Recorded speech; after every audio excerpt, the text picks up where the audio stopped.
Hi guys, how are you? Біздің бүгінгі өтетін сабағымыз be going to. Қазақша ережесі, қолданылуы және де оған мысалдар келтіреміз. Видеоны соңына дейін көруге кеңес беремін. Be going to-ды біз қандай кезде қолданамыз? Келешекке жоспарланған іс-әрекетті айтатын кезде, яғни келер күнге, келер аптаға, келер жылдарға біз нақты алдымызға мақсат қоятын болсақ, ағылшын тілінде оны осы be going to арқылы жеткіземіз. Оған мысалдар келтіретін болсақ, I'm going to buy a car. Мен көлік алайын деп жатырмын. Яғни қазақша аудармасында мен бір нәрсе жасайын деп жатырмын деген кезде қолданылады. Келесі мысалымыз He's going to the park tomorrow. Ол ертең паркке барайын деп жатыр. Яғни ертеңгі күнге қойған жоспарын ол be going to-ды қолдану арқылы айтып жатыр.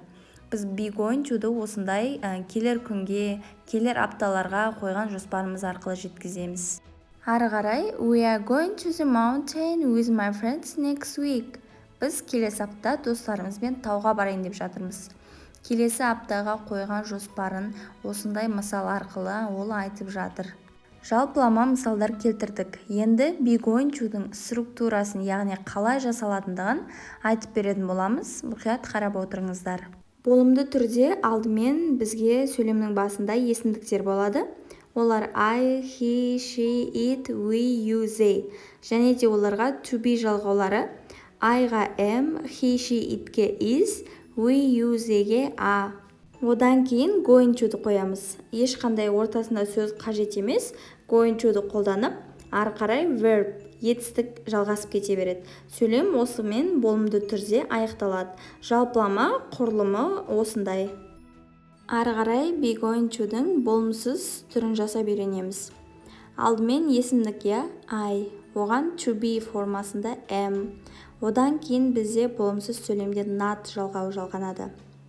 Одан соң ары қарай going to және verb, етістік жалғасып кете береді.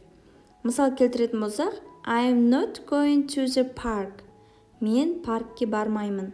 Яғни болымсыз түрде not жалғау арқылы біз осы сөйлемді болымсыз түрге айналдырамыз. Өте қарапайым, болымды түріне тек қана notты жалғаймыз. Келесі бізде сұраулы түрі. Ол кезде бізде to be формамыз сөйлемнің алдына шығады. Am I going to the park?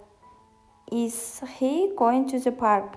Яғни біз to be verbті сөйлемнің алдына шығарамыз да, ортасына going to-ды қоямыз, одан соң етістікті сөйлемнің барысына қарай етістігін қоямыз, сонан соң міндетті түрде сөйлемнің соңына сұрау белгісін қоямыз.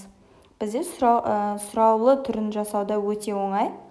Бір қарап түсініп алуға болады, ешқандай қиындығы жоқ, өте жеңіл форма болып табылады. Барлығы түсінікті болып жатыр деген ойдамын. Енді сұраулы түріне қысқаша жауаптарға мысалдар келтіріп көрейік. Is it going to the rain? Жаңбыр жауайын деп тұр ма?